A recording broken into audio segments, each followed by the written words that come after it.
A continuación le damos la palabra a José Duarte, el presidente ejecutivo de Cotelco.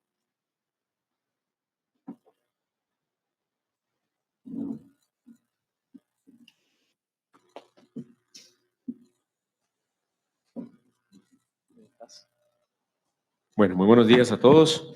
En primer lugar, un cordial saludo a la representante María del Mar Pizarro, muchas gracias por la invitación.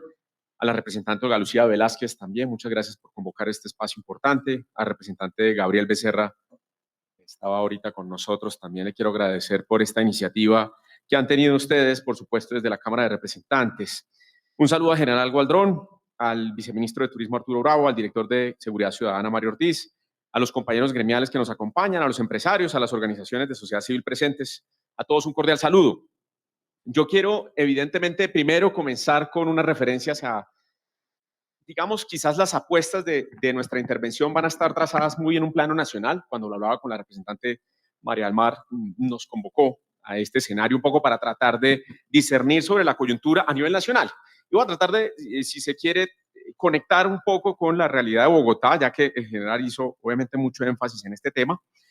Y por supuesto debo iniciar diciéndoles el por qué estamos acá, por qué la Asociación Hotelera y Turística de Colombia está conversando, por supuesto, en esta audiencia tan importante para nosotros. Primero, evidentemente, porque el turismo depende su crecimiento necesariamente de esa calidad de seguridad que le podamos ofrecer en el territorio. Vamos, aquí tenemos que pensar definitivamente en los impactos que esta discusión tiene a la hora de trazarnos metas, que además el Congreso de la República ha venido acompañando en el marco también del Plan Nacional de Desarrollo, de cómo Colombia se convierte en un país turístico que pueda atraer cada vez más turismo internacional y pueda desarrollar más turismo interno. Entonces, pues por supuesto para nosotros esta es una conversación fundamental y le agradezco a la representante María del Mar y a la representante Olga Lucía, además las referencias que han hecho sobre turismo, porque evidentemente para nosotros este es un gran desafío en este momento.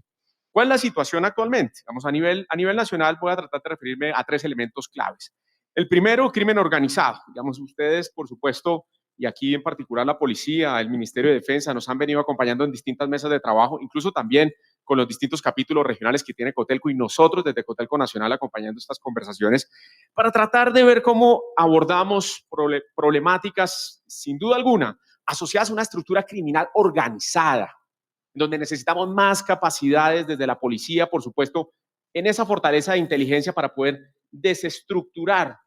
estas bandas que están afectando, por supuesto, nuestros destinos turísticos en el país. No solamente las bandas que están detrás de relojes de marca, como ya lo mencionó también ahora el general, sino también lo que ocurre desde el aeropuerto. No solamente este aeropuerto, sino otros aeropuertos más, en donde van perfilando precisamente a esos turistas que están llegando a nuestros destinos turísticos para luego, por supuesto, cometer delitos frente a ellos. Lo que está ocurriendo además en ciudades como Bogotá, en donde ahí además queremos hacer un llamado para que estas obras públicas, por supuesto, puedan terminar a tiempo. Ahí hemos encontrado una problemática asociada a esas demoras o a esos retrasos por esas polisombras que, entre otras, se terminan convirtiendo también en un factor que permite aumentar el riesgo de ser víctima del delito. Sin duda alguna, lo que está ocurriendo en temas de explotación sexual con niños, niñas y adolescentes en el contexto de viajes y turismo. Ese es un tema fundamental y esta asociación lo ha denunciado permanentemente y ha demostrado siempre su apoyo y su compromiso, evidentemente, para combatir esta dinámica delictiva. También, evidentemente, lo que hay detrás de la trata de personas, ya cuando nos desenmarcamos, por supuesto, de la población niño, niña o joven, sino también cuando hablamos de estas personas que hacen parte, sin duda alguna, de una dinámica de trata de personas que está vulnerando sus derechos también. Hay unas problemáticas de bloqueos de vías a nivel nacional, lo hemos compartido incluso acá con el director de Seguridad Ciudadana, con el ministro de Comercio, Industria y Turismo, con la Policía Nacional, en donde evidentemente estamos viendo cómo los corredores turísticos viales más importantes de este país se bloquean, y se bloquean además no con un acto pacífico, sino además con un acto violento, que significa muchas veces la utilización de machetes, palos, en donde además les cobran para poder transitar en unos corredores que además con el ministerio estamos tratando de impulsar, como es el caso del Corredor Pacífico, en donde permanentemente se bloquea, por ejemplo, la vía Panamericana, que por supuesto afecta entonces el desarrollo turístico del Cauca, el desarrollo turístico de Nariño y también incluso lo que pasa en la vía Buenaventura-Cali, en donde muchas veces presentábamos nosotros registros de estos bloqueos que ya se convertían entonces en una actuación criminal delictiva, por supuesto violenta, que impide el desarrollo, por supuesto, de la movilización de estos turistas nacionales que se desplazan por las vías de nuestro país. También hablar de los travel warnings, sin duda alguna, son para nosotros muy preocupantes. No podemos dejar a un lado lo que está ocurriendo, además con señales ya de mercados emisores muy importantes para el mercado turístico colombiano, donde ya están anunciando entonces señales que evitan entonces o que buscan prevenir el desplazamiento de sus connacionales hacia nuestro país. Ese es un tema muy delicado y por supuesto eso hace parte un poco de esa situación de la que estamos nosotros registrando y viviendo. Y sin duda alguna, evidentemente, los robos y demás problemas de orden público que se están registrando en distintas regiones del país. El qué hacer, yo simplemente propongo algunos elementos muy rápidamente, representantes, y nuevamente gracias. El primero, nosotros hemos dicho desde el inicio, el gobierno nacional a bien, y nosotros hemos venido acompañando esa meta. Se propuso incrementar el turismo internacional en 3. Incrementar el turismo internacional en 3, pasar de 4 millones a 12 millones de turistas, pues significaría entonces que creciéramos en una capacidad de policía de turismo al menos en 3. Entonces yo sé que hubo una reflexión al inicio de evidentemente los riesgos que pueden haber con personas militarizadas, pero es que aquí no podemos olvidar que tenemos a la policía de turismo, que hace parte de la DIPRO, de la Dirección y Protección, que además acá mi general Gualdrón también lo tenía en sus slides, decía cómo la DIPRO lo estaba acompañando en algunas zonas turísticas muy importantes en Bogotá, pero esto debería estar pasando en todo el país. Deberíamos estar dando la discusión de cómo crece la policía de turismo, que además no tiene ese elemento militar o no tiene esas, digamos, consideraciones que se plantearon al inicio, porque además es un uniforme ameno, cálido, que además genera orientación, que además saben inglés, que además pueden acompañar incluso a las personas para que disfruten los atractivos turísticos de una forma segura. Entonces, yo sí creo que ojalá, representantes, ustedes nos acompañaran en esta conversación de cómo incrementamos la capacidad de la policía de turismo en nuestro país. Con más turistas que vamos a recibir, pues vamos a tener más retos. Ya el señor presidente de la República lo planteó incluso la semana pasada. Dijo, pues tenemos que ampliar entonces las capacidades de la policía de turismo en todo el país para proteger los recursos turísticos de nuestro país y las zonas turísticas de nuestro país, garantizar esa movilización y ese disfrute del turismo en Colombia. El otro punto, muy rápidamente para compartirles,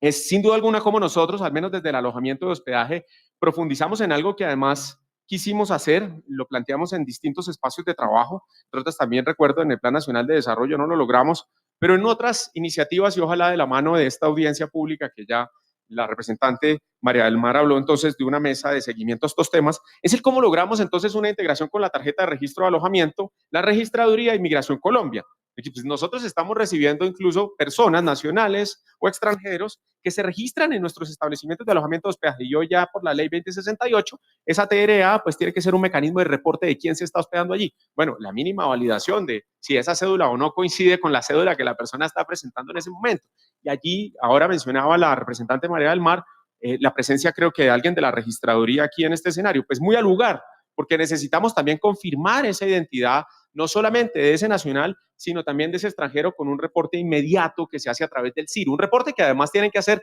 los establecimientos turísticos formales. Y hoy por hoy eso no está ocurriendo, como ya se lo hemos manifestado al ministro de Comercio, Industria y Turismo y al señor viceministro que está hoy aquí presente. Ese es un tema que tenemos que abordar para lograr entonces esa interoperabilidad de estos sistemas de información y prevenir cada vez más los entornos. Evidentemente una revisión del Registro Nacional de Turismo, aquí está el vicepresidente de Confecámaras que nos acompaña, lo ha hablado también el ministro con Confecámaras, el viceministro también. Nosotros hemos manifestado las problemáticas que existen en el Registro Nacional de Turismo. No vamos a poder lograr un desarrollo sostenible del turismo si no logramos nosotros unos mecanismos de verificación de lo que existe en ese registro hoy, que es un trámite automático, virtual, en donde no hay ningún tipo de revisión desde lo local. Eso es un tema vital y nosotros sí solicitamos, volvemos a pedirlo, como lo hemos venido haciendo los últimos veces, esa depuración de ese RNT que hoy actualmente cuenta, digamos, de alguna manera,